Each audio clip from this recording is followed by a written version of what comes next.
지난 2시간에 제가 이런 말씀을 드렸어요. 여러분, 교회를 떠나지 마십시오. 우리가 교회를 떠나지 말아야 될 이유에 대해서 이야기했고, 지난주에는 교회는 단순한 종교 공동체가 아닙니다, 이런 말씀을 드렸습니다. 만일 여러분들이 기억이 나지 않는다면 한번 다시 앞으로 가서 들으셔도 좋을 것 같습니다. 오늘은 우리가 교회이다 라고 하는 고백이 어떤 의미를 가지고 있는지를 나누려고 합니다. 자, 오늘 말씀도 마찬가지로 본문을 풀어가지는 않습니다. 3주 동안 동일한 본문을 우리들이 읽었습니다. 오늘 고린도전서 1장 4절에 이렇게 되어 있죠. 그리스도 예수 안에서, 여기 예수 안에서라고 하는 말이 중요합니다. 너희에게 주신 하나님의 은혜로 말미암아, 하나님의 은혜로 말미암아, 이 말이 중요합니다. 내가 너희를 위하여 항상 하나님께 감사하노니. 사도 바울은 고린도에 있는 교회를 바라보며 무엇에 감사했어요? 너희들이 예수 안에 있구나, 그리고 너희 안에 하나님의 은혜가 흐르고 있구나. 그것 때문에 사도 바울은 교회를 보면서 감사했습니다. 오늘 우리가 물어야 될 중요한 질문이 있습니다. 지금 우리가 예배하고 있는 이 교회, 한국교회, 우리들이 흔히 말하는 교회에는 그리스도 안에 있다고 하는 증거가 있는가? 또 하나 중요한 것은 그 공동체 안에 하나님의 은혜가 흐르고 있는가?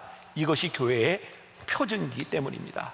오늘날 교회가 이 중요한 정체성을 잃어버렸기 때문에 흔들리는 것은 아닌가?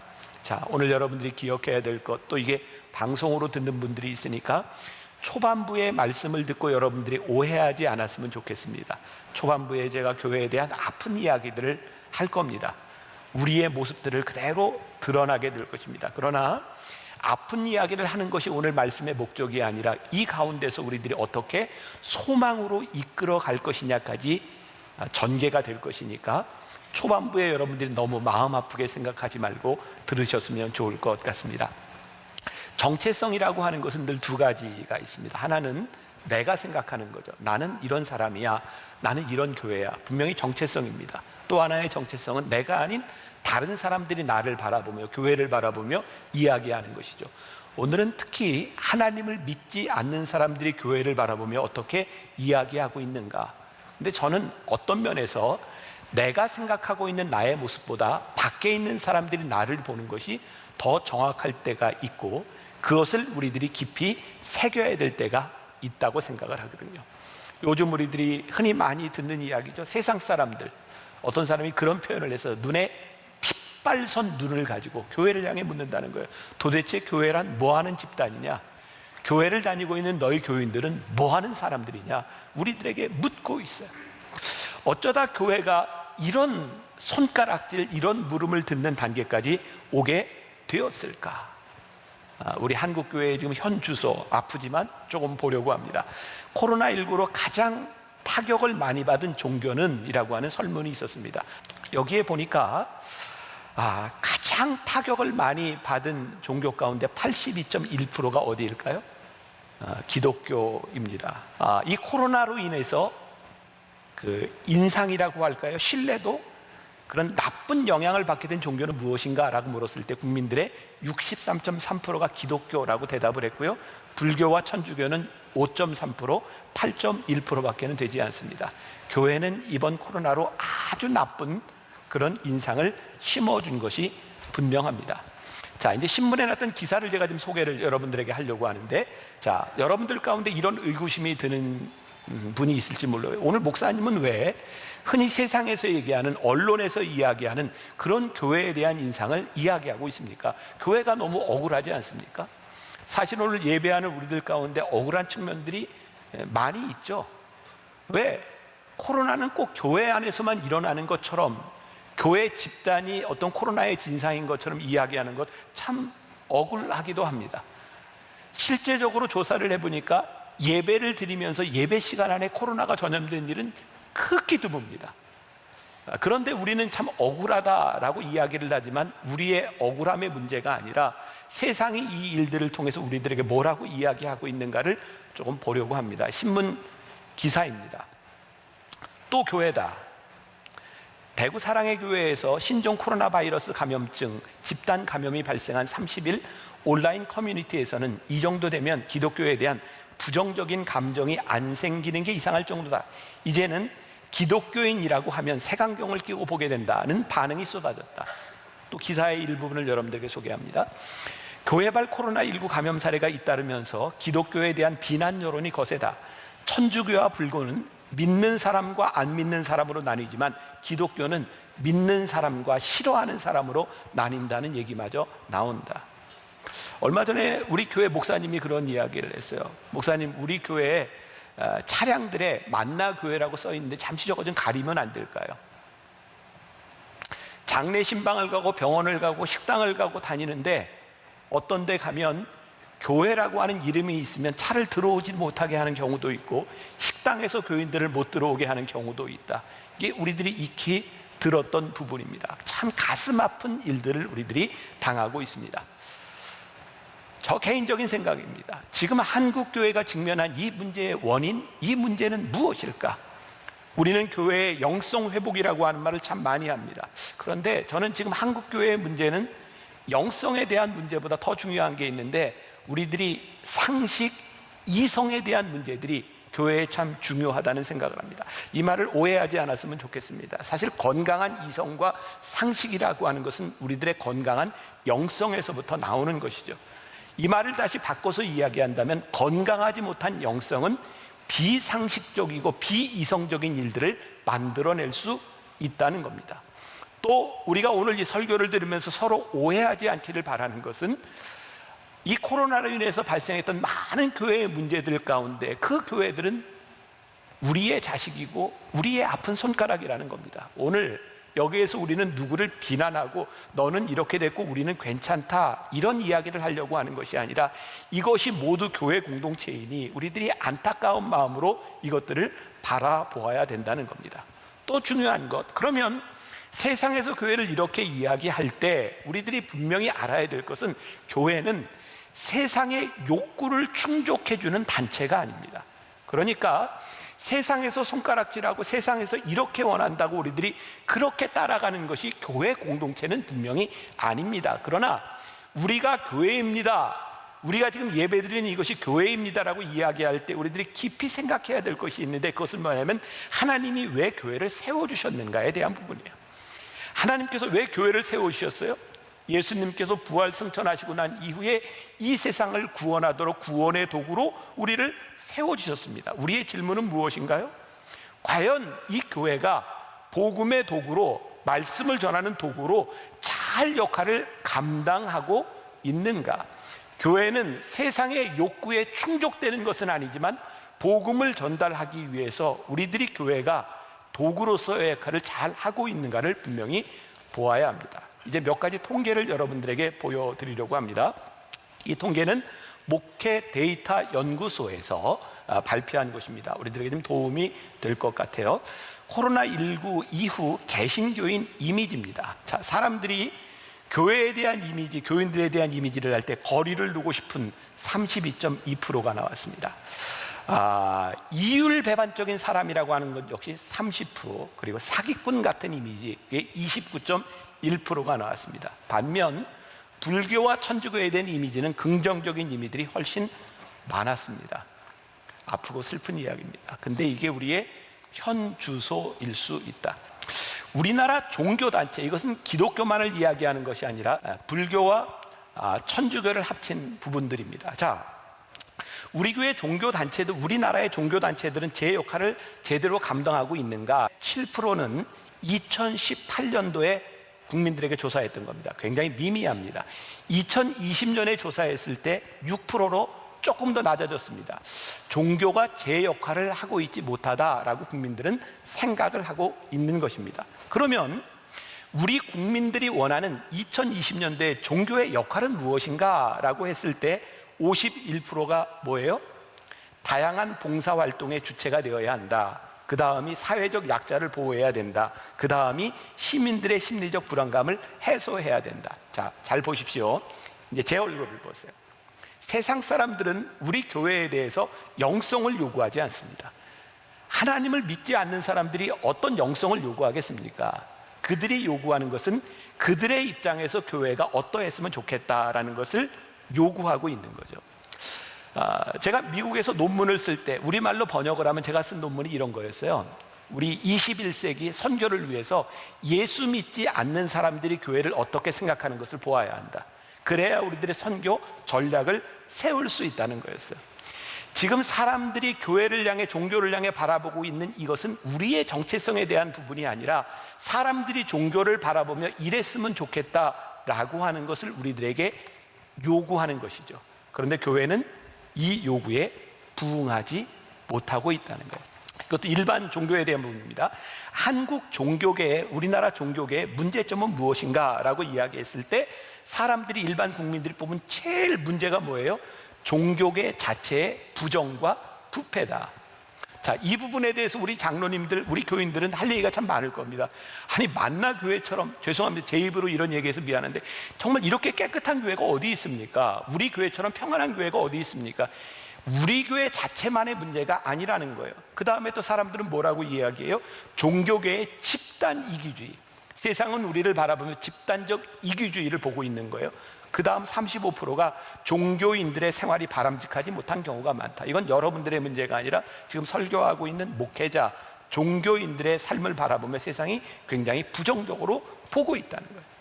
자, 그런데 그 다음 그림에 가서 보면 제가 참 놀랍습니다. 이 결과가 이율배반적인데 세상이 종교, 기독교를 향해서 이렇게 부정적으로 보고 있는데요. 그러나 종교의 대사회적 영향력은 점점 증가하고 있다는 사실입니다. 자, 종교가 개인에 미치는 영향력에 대하여 과거 대비해서 영향력이 증가하고 있다가 44%로 제일 많습니다. 그 다음 종교가 일상생활에 미치는 영향에 대해서도 과거 대비 증가하고 있다라고 하는 사람이 제일 많습니다.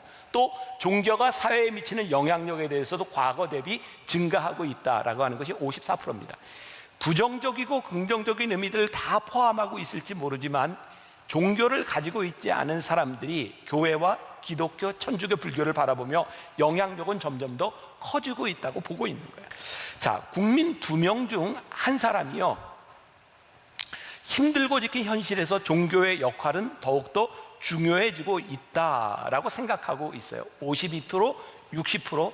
사회가 불안할수록 종교를 믿는 사람들이 늘어날 것 같다. 이게 참 이율배반적이죠.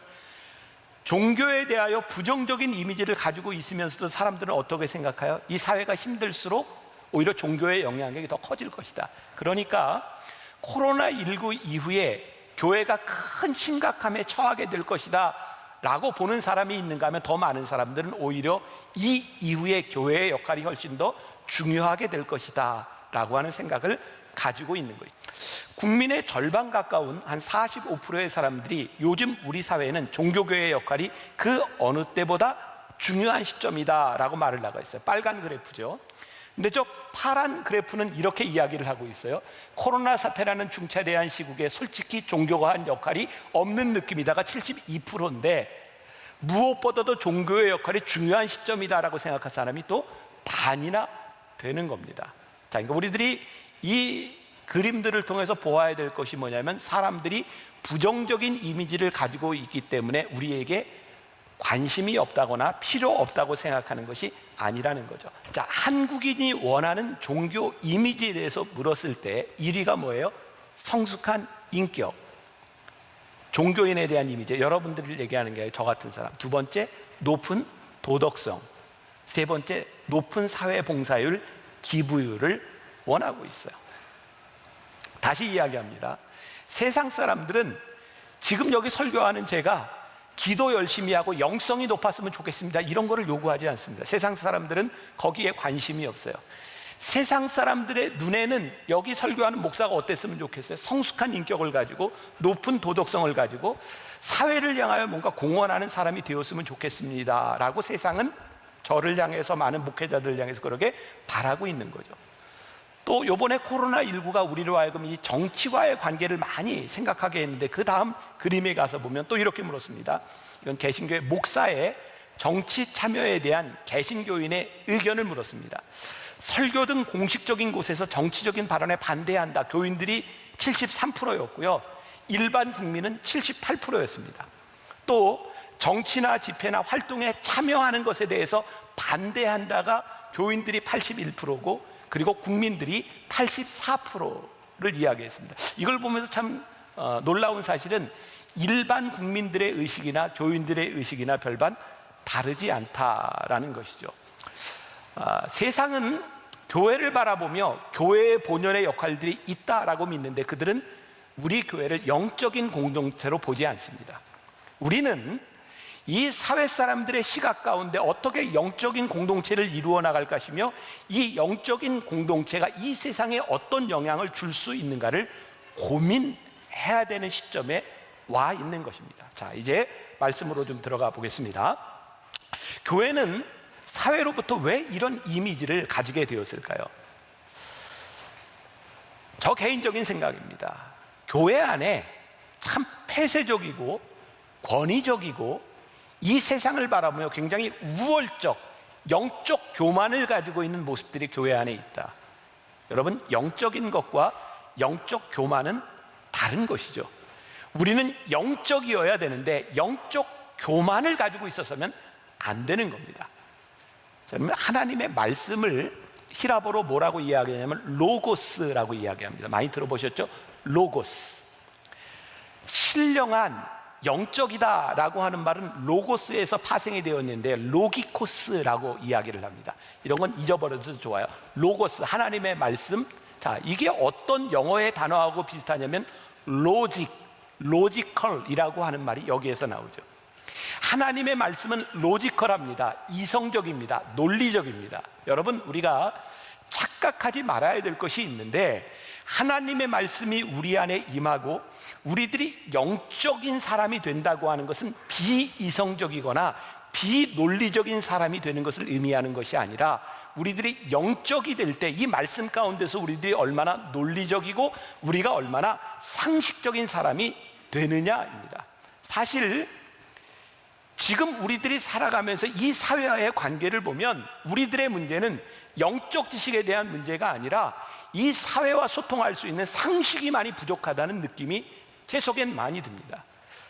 우리가 하나님을 믿는다는 이유로 세상과 우리는 타협하지 않아 라고 이야기했던 이 자랑들이 사실은 굉장히 중요한 문제를 가지고 있는데 타협하지 않아에서 끝나는 것이 아니라 교회는 세상과 대화하지 못하고 소통하지 못하는 사람들이 되었습니다. 그러니 교회는 시간이 가면 갈수록 교회 중심적인 집단이 되어버렸고 종교 공동체가 되어서 이 세상을 향해 선교하는 선교 공동체로서의 역할을 못하게 된 거죠. 그럼 선교는 뭐예요?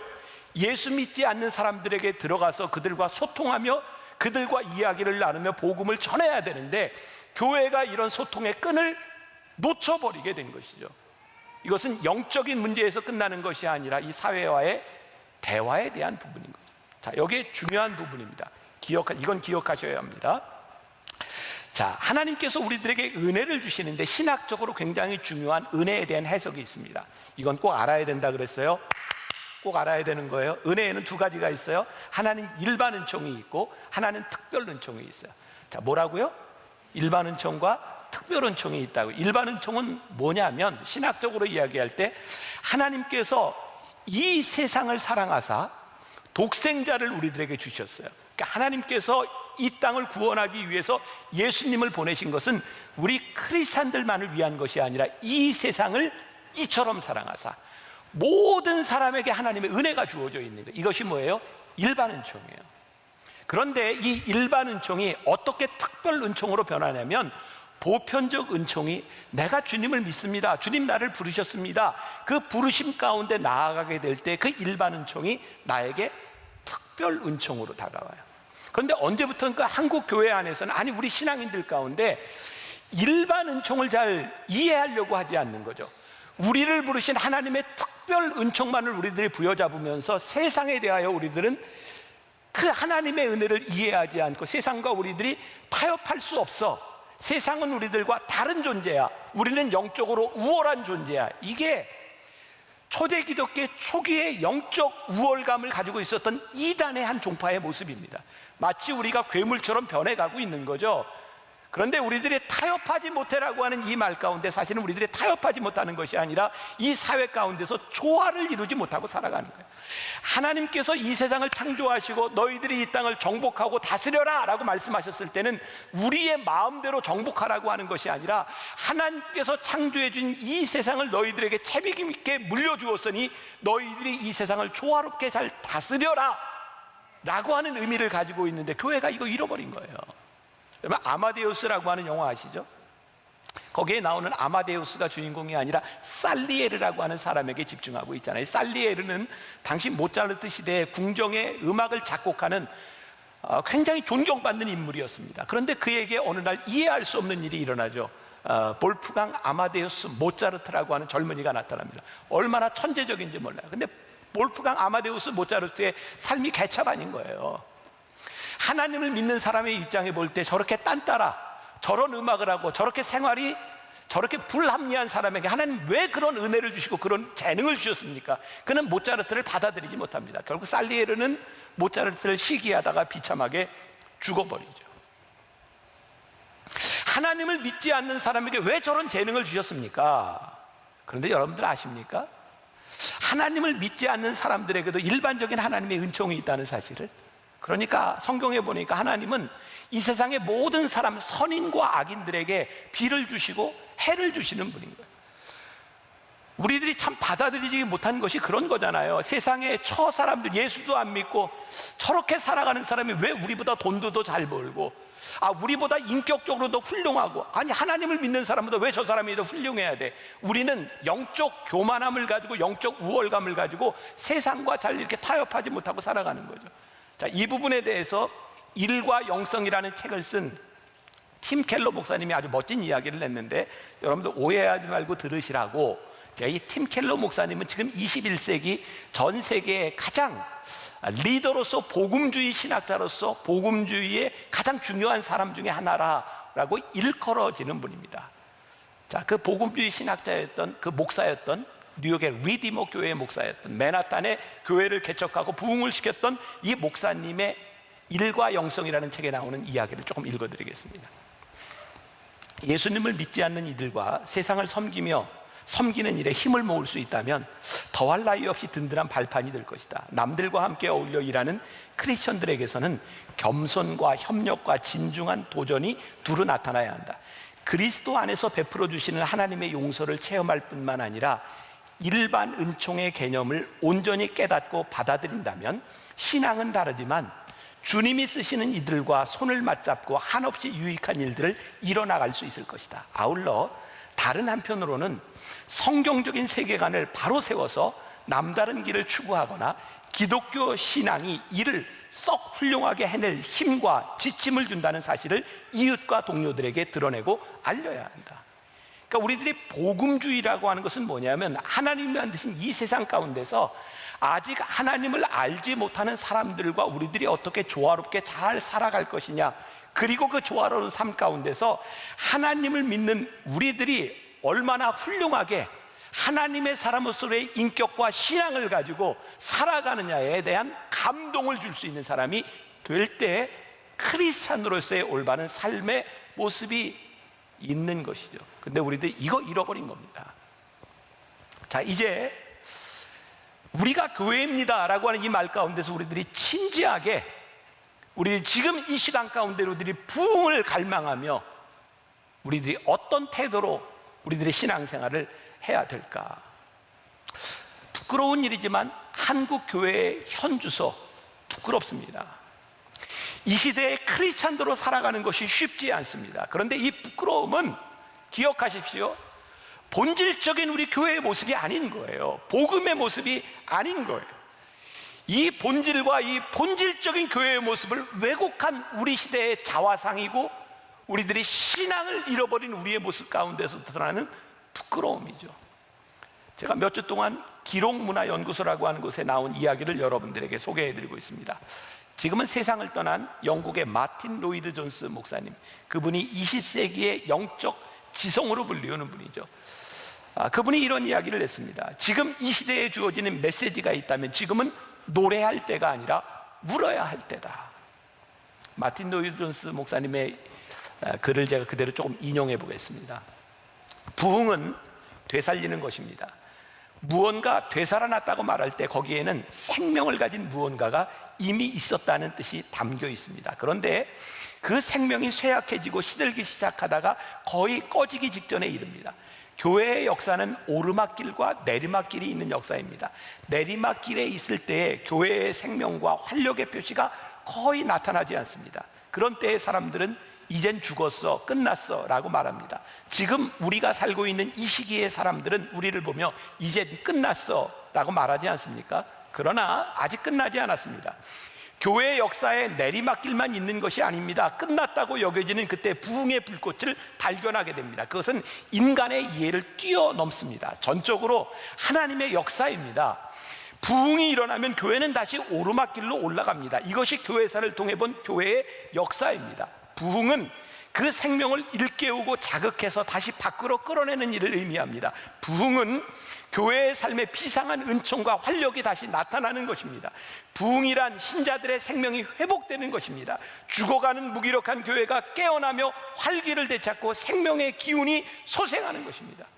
저는 교회 역사를 공부하고 2000년 교회 역사를 바라보며 지금 한국 교회의 현실보다 더 암울했던 때가 2000년 역사 가운데 있었던 것을 보게 됩니다. 놀라운 일은요, 하나님은 하나님의 방법을 통해 교회를 살리셨고 하나님의 역사를 지속해 가고 계시고, 교회가 어렵고 타락하고 끝났다라고 이야기할 때마다 새로운 부흥의 역사를 만들어 내신 분이십니다. 오늘날 교회가 최우선순위로 삼아야 할 것이 있습니다. 우리의 무기력함을 인정하는 것입니다. 하나님, 오늘 우리는 너무 무기력합니다. 우리는 진짜 아무것도 할 수 있는 것이 없습니다. 오늘 진지하게 하나님 앞에서 우리의 모습을 내어놓고 회개하고, 하나님, 언제부터인가 우리들이 이 세상 가운데서 영향력을 잃어버렸습니다. 마틴 로이드 존스 목사님의 이야기를 조금 더 인용합니다. 여러분, 하나님에게서 멀어진 것을 애통해하며 마지막 울어본 적이 언제입니까? 지금 우리 중에는 우는 법을 잃어버린 사람들도 있습니다. 하나님의 영광을 느끼고 너무 기뻐서 울어본 적, 그 순전한 기쁨 때문에 마지막으로 울어본 적이 언제입니까? 하나님의 영광을 갈망하며 울어본 사람은 잃어버린 영혼을 위해서도 울 수 있습니다. 잃어버린 영혼에 대한 부담이 없는 사람은 참으로 절박하게 기도할 수 없습니다. 참으로 소망하고 기대하면서 기도할 수 없습니다. 우리는 기도하고 또 기도해야 합니다. 참된 기도는 하나님을 인식할 때, 거룩하신 하나님 앞에 선다는 것이 무엇인지 알게 될 때, 그의 거룩한 이름과 그의 일에 열심을 품기 시작할 때, 사람들의 영혼의 상태를 보고 부담을 느낄 때에만 나올 수 있는 것입니다. 그때, 오직 그때에만 우리는 참된 기도를 드리게 됩니다. 저는 지난주에 보았어요. 우리가 몇 달 만에 예배를 드리며 그냥 교인들이 와서 얼굴들을 보고 감사하고 기쁘고 좋아서 울었어요. 하나님, 이것입니다. 우리가 목말라 했던 그때를 생각하며 하나님 앞에 예배하며 우리들의 울음들이 회복되는 일입니다. 그렇게 보니까 지난 몇 달 동안 우리들이 예배를 드리지 못했던 이 일들이 하나님이 우리로 하여금 하나님께 목말라 하고 예배를 목말라 하고 우리들을 영적으로 소성케 하는 그런 시간들을 우리들에게 주고 계시다는 거예요. 부흥이 오기 전에 필연적으로 변함없이 나타나는 현상은 하나님을 목말라 하는 것입니다. 그렇습니다. 부흥의 때가 오고 있는 것입니다. 우리가 오늘 이 예배를 사모하며 이전에 나오는 그 목마름으로 인해 하나님께서 우리들에게 부흥을 일으켜 주실 것이라고 우리들에게 말씀하고 계시는 겁니다.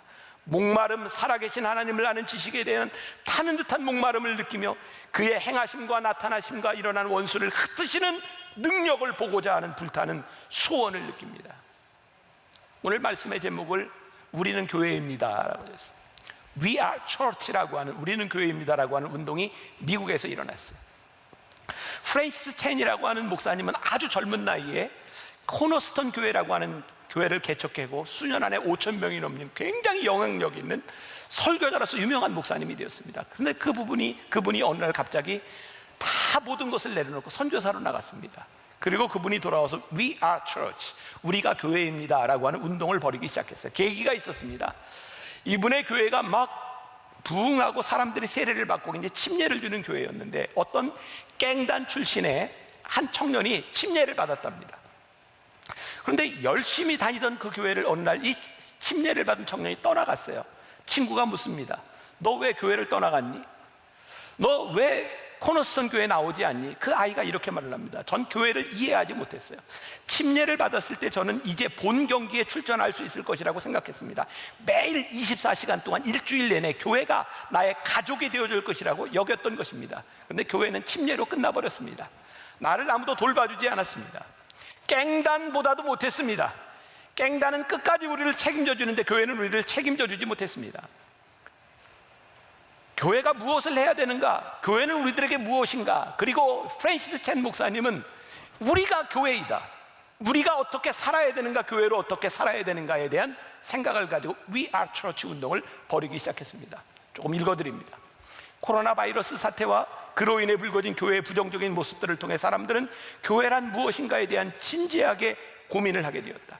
사람들은 우리가 그동안 경험하고 참여했던 교회만이 전부가 아닐 수 있다는 생각을 하게 되었다. 한 목회자에게만 의존하는 신앙생활의 한계와 문제점에 대해서도 깊이 생각하게 되었다. 만일 담임 목사가 소위 태극기 부대와 같은 생각을 지녔다면 성도들은 어쩔 수 없이 그의 생각에 따른 현상 해석만을 듣게 됩니다. 소위 촛불에 경도된 목회자와 함께 믿음 생활하는 성도들은 그에게 영향을 받지 않을 수 없다.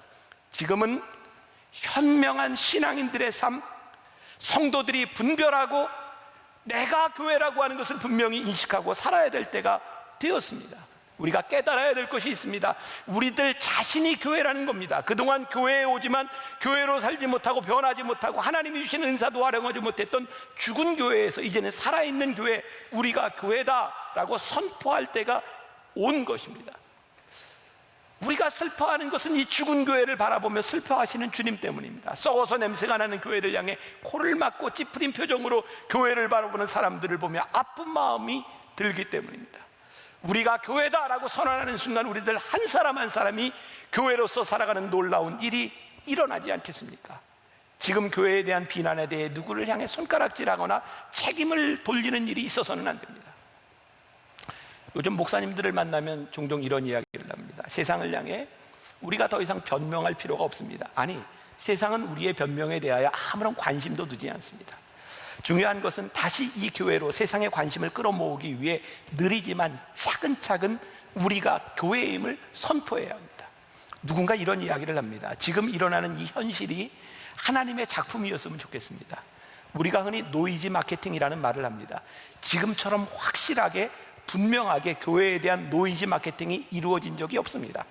세상 모든 사람들이 교회에 대해 관심을 가지고 있습니다. 무슨 사고를 치는 것은 아닌지, 또 교회에서 코로나 환자가 나오는 것은 아닌지, 아마 예배가 지금 재개됐기 때문에 세상이 또 교회를 그렇게 바라보고 있을 겁니다. 그런 노이즈 마케팅 덕분에 세상은 그 어느 때보다도 교회를 주목하고 있습니다. 심지어 신천지가 이단이라는 것을 세상이 알아가기 시작합니다. 놀라운 일입니다. 놀라운 일입니다.